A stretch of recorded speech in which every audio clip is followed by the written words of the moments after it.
Hi friends, அனைவருக்கும் இனிய ஆடிப்பெருக்கு நல்வாழ்த்துக்கள். ஆடி நோம்பி எல்லாருமே சூப்பராக வந்து செலிப்ரேட் பண்ணியிருப்பீங்கன்னு நினைக்கிறேன். அதுக்கு முன்னாடி என்னோடய வீடியோ பிடிச்சிருந்தா லைக் பண்ணுங்கள், ஷேர் பண்ணுங்கள், மறக்காமல் சப்ஸ்கிரைப் பண்ணுங்கள். அப்படியே பெல் பட்டனை கிளிக் பண்ணிக்கோங்க. அப்போ தான் நான் வீடியோ போடணும்னு உங்களுக்கு நோட்டிஃபிகேஷன் வரும். என்னோடய வீடியோ பிடிக்கல அப்படின்னா தட்டி விட்டுட்டு போயிட்டே இருங்க. வாங்க வீடியோக்குள்ளே போகலாம். நோம்பி அன்னைக்கு காலையில் நேரத்தில் எழுந்திரிச்சான்னு சொல்லுவாங்க. நைட்டு வந்து படுத்திருந்தேன். ஹஸ்பண்ட் 6 மணிக்கு எழுந்திரிச்சு குளிச்சுட்டு குலதெய்வ கோயிலுக்கு வந்து போயிட்டார்.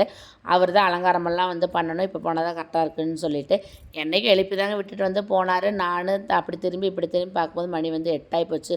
அடித்து பிடிச்சி எழுந்திரிச்சு வீட்டெல்லாம் வந்து கூட்டி விட்டுட்டு மாப்பெல்லாம் வந்து போட்டு விட்டுட்டு குளிச்சுட்டு வந்து வந்தாச்சு. பிரசாதம் வேறு செஞ்சு கொண்டு போகணும். வெஜிடபிள் பிரியாணி வந்து செய்யலாம்னு சொல்லி தாங்க நைட்டு வந்து பிளான் பண்ணி வந்து வச்சுருந்தேன்.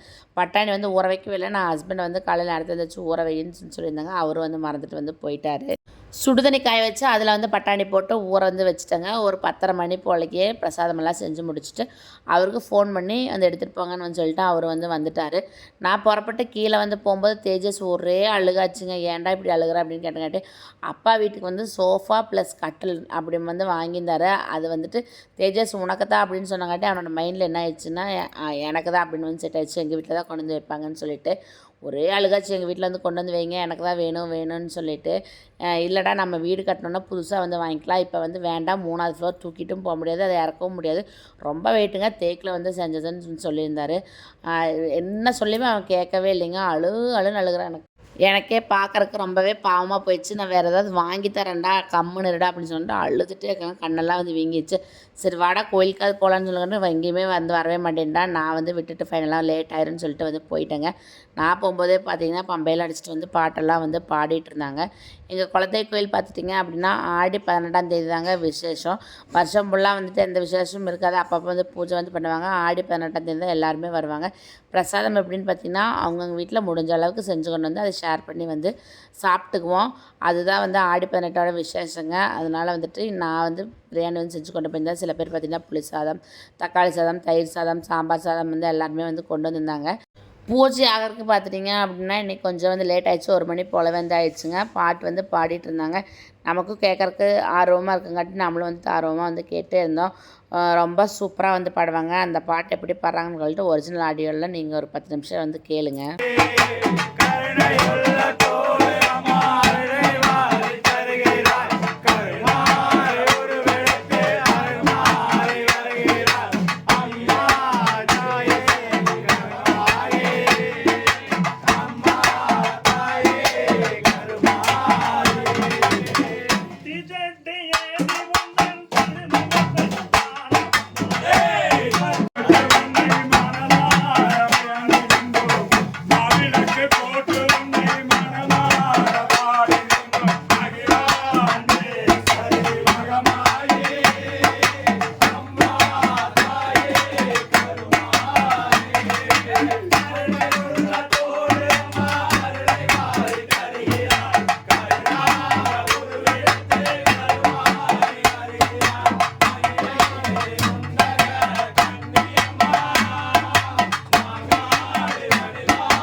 பாட்டெல்லாம் கேட்டிங்களா? ரொம்ப சூப்பராக இருக்குல்லங்க. நானும் அப்படி தாங்க எங்களோட பாட்டுக்கு வந்து மயங்கி எங்கே பாடினாலும் போயிடுவேன். நானும் வந்து கூட வந்து பாடுவேங்க. அப்போ வந்துட்டு நம்மளோட ஒரு மணி நேரம் 2 மணி நேரம் நம்மளோட கஷ்ட நஷ்டங்கள்லாம் வந்து மறந்து ரொம்ப ஹாப்பியாக வந்து இருப்பேன்.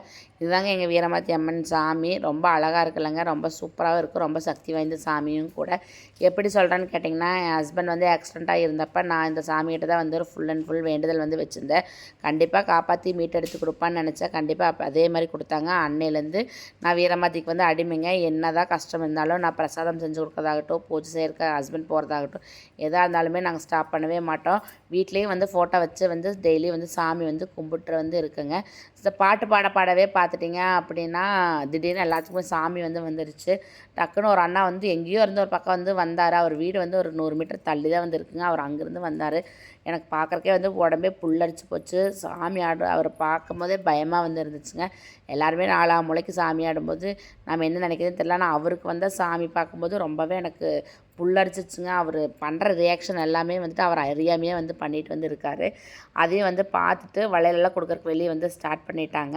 வளையலெல்லாம் பார்த்திங்கன்னா கலர்ஃபுல்லாக சூப்பராக வந்து இருந்துச்சு. எல்லா இடத்துலையும் வளையலும் நான் எனக்கும் தேவைப்படுன்னு சொல்லிட்டு நானும் எல்லாத்துலேயும் 2 வந்து எடுத்துங்க. ஆனால் எல்லாமே நம்ம சைஸ் கிடையாது. கடைசியில் நம்ம சைஸ் வளையல் மட்டும் எடுத்துகிட்டு ஒரு மஞ்சக்கயிறு வந்து வாங்கிட்டு பிரசாதமெல்லாம் எடுத்து வந்து வெளியே வந்து வச்சுட்டாங்க. எல்லாருமே வாங்குறதுக்கு வந்து லைனில் வந்து நின்றுருந்தாங்க. 2 எலுமிச்சம்பழ சாதம், 2 புளி சாதமெல்லாம் வந்து இதெல்லாம் மிக்ஸ் பண்ணி ஒட்டுக்கா வந்து கலக்கி வந்து போட்டு வந்து இருந்தாங்க. சரியான கூட்டங்க, கிட்டத்தட்ட ஒரு 200 பேர் பக்கம் வந்து இருந்திருப்பாங்க. நானும் பிரசாதம் வந்து வாங்கி சாப்பிட்டு வீட்டுக்கு வந்து போயிட்டேன். அப்பா வீட்டில் பார்த்துட்டிங்க அப்படின்னா தாத்தா பாட்டிக்கெல்லாம் வந்து சாமி கும்பிட்றதுக்கு வாங்கன்னு சொல்லி கூப்பிட்டுருந்தாங்க. நமக்கு வேண்டியதாக வெயிட் பண்ணிகிட்டு இருந்தாங்க. ஹஸ்பண்ட் வர்றதுக்கு லேட் ஆகுன்னு சொன்னங்காட்டி நான் மட்டும் வந்து போயிட்டேன். அம்மா வீட்டில் போகும்போது எல்லாம் ரெடியாக எடுத்து வச்சுட்டாங்க. எங்களுக்கு வேண்டியதாக வந்து வெயிட் பண்ணிட்டு வந்து இருந்தாங்க. நாங்கள் போனோடனே தேங்காய் எல்லாம் வந்து உடச்சி சாமி வந்து சூப்பராக வந்து கும்பிட்டாச்சுங்க. எங்கள் பாட்டி தாத்தா எல்லாம் வந்துட்டு, எங்கள் பாட்டி 20 வருஷத்துக்கு முன்னாடியே இறந்துட்டாங்க. எங்கள் தாத்தா வந்து ஒரு 15 வருஷத்துக்கு முன்னாடி வந்து இறந்துட்டாருங்க. அவங்களெல்லாம் பார்க்கும்போது எனக்கு ரொம்ப வந்து ஹாப்பியாக இருந்துச்சு. எங்கள் தங்கா பாட்டி பார்த்தீங்க அப்படின்னா ரீசெண்டாக ஒரு வருஷத்துல தான் வந்து இறந்தாங்க. அவங்கள வந்து வச்சு கும்பிடக்கூடாதுன்னு சொல்லிட்டு தனியாக வந்து வச்சுட்டோம். சாமியெல்லாம் கும்பிட்டு படப்பு போட்டதை பார்த்தீங்கன்னா காக்காய்க்கு வந்து எடுத்து வச்சு அது எப்படின்னா எல்லாத்தையும் பிணைஞ்சு வச்சுட்டு வந்து வைக்கணும். அதனால் வந்துட்டு பிணைஞ்சு கொடுத்துருக்கோம். தேஜஸ் அதை எடுத்து சாப்பிட்றத பிணைஞ்சு கொடுறான்னு சொன்ன பாவத்துக்கு உடனே ஜிலேபி தூக்கி வாயில் வைக்கிறதுக்கு வந்து போயிட்டாங்க. எனக்கு ஒரே வந்து சிரிப்பு. வேறு எடுத்து சாப்பிட்றான்னு சொல்லிட்டு காக்காய்க்கெல்லாம் வந்து கொண்டு வந்து வச்சோன்னே காக்காய் வந்து சாப்பாடு வந்து எடுத்துகிட்டு வந்து போயிடுச்சுங்க. நானும் அப்பா வந்து உட்காந்து வந்து சாப்பிட்டோம். நான் வந்து வீட்டில் இருந்தேன்னா எங்கள் அப்பா அது சாப்பிட்டு இது சாப்பிட்னு ஏதோ ஒன்று கொடுத்துட்டே இருப்பாருங்க. சாப்பிட்டு வெளியே வந்தால் வானத்தில் வந்து பட்டை வந்து பறந்துட்டு இருந்துச்சுங்க. எங்கள் ஊரில் பார்த்திங்கன்னா ஆடி 18க்கு எல்லோரும் வந்து பட்டை வந்து விடுவாங்க. நிறைய பட்டமெல்லாம் முதல்ல வந்து பறக்கும். ஏன்னா நானே பட்டை வந்து விட்டுருக்கேங்க மரத்து மேலெல்லாம் ஏறி. பட்டை விரதெல்லாம் இப்போ வந்து அழிஞ்சே போச்சுங்க. அவ்வளோ பட்டை பறந்த இடத்துல இன்றைக்கி 2 பட்டை 3 பட்டை தான் வந்து பறக்குது. நாங்களும் வந்துட்டு பட்டத்தெல்லாம் பார்த்துட்டு போய் ரெஸ்ட் எடுத்துகிட்டு ஈவினிங்காக வந்து கீழே வந்து போயிருந்தோம். சோஃபாவை கட்டெல்லாம் வந்து மாற்றி நான் தான் ஃபஸ்ட்டு தூங்குவேன்னு சொல்லிட்டு அவனும் வந்து ரெடி ஆகிட்டாங்க.